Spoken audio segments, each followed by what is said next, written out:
So that k is defined by n cubed plus 1, where n is greater than 2.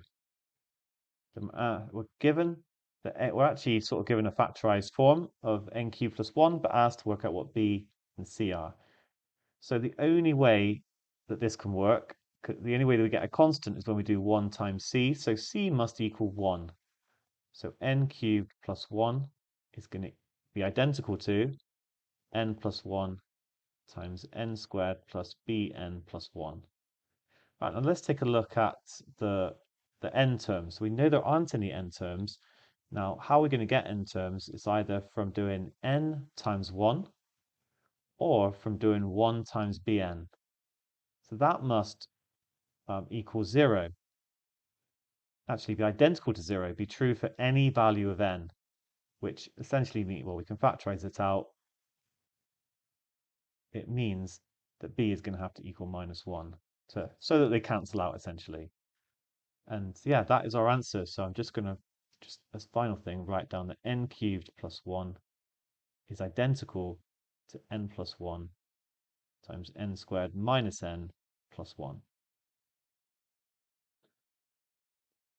And B, we're asked to prove that k has at least two distinct factors other than 1 and k.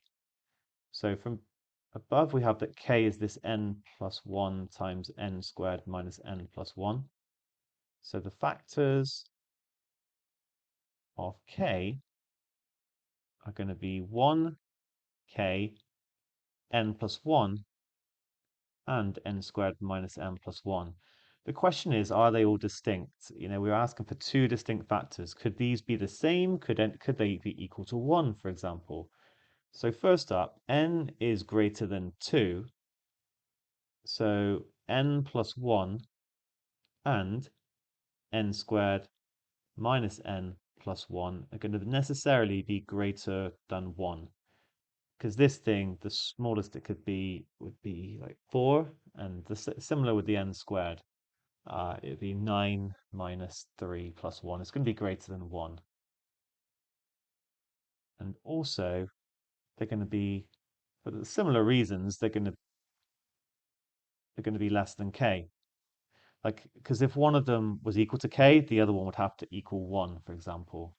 So maybe I'll just write, so they can't equal k either. So the only question that remains is,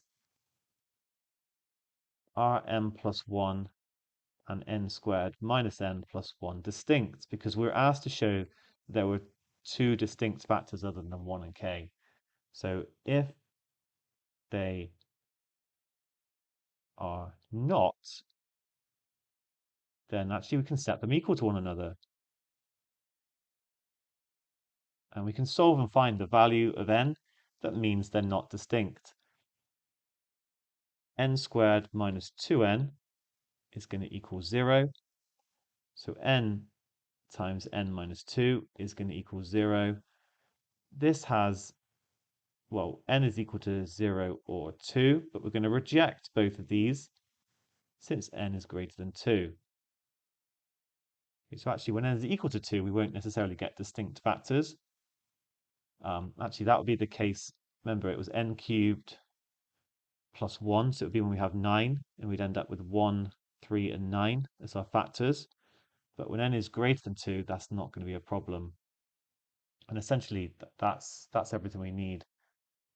So n plus 1 and n squared minus n plus 1 are not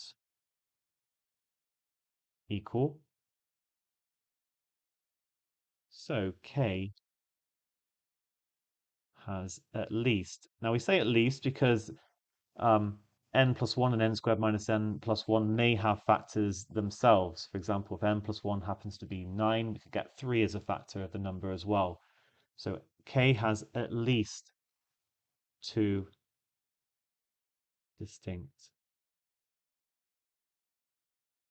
factors other than 1 and k. It's a bit of a technical proof question, um, but hopefully I've convinced you of how to, well, I've explained how to do it and you're happy with it. Well done.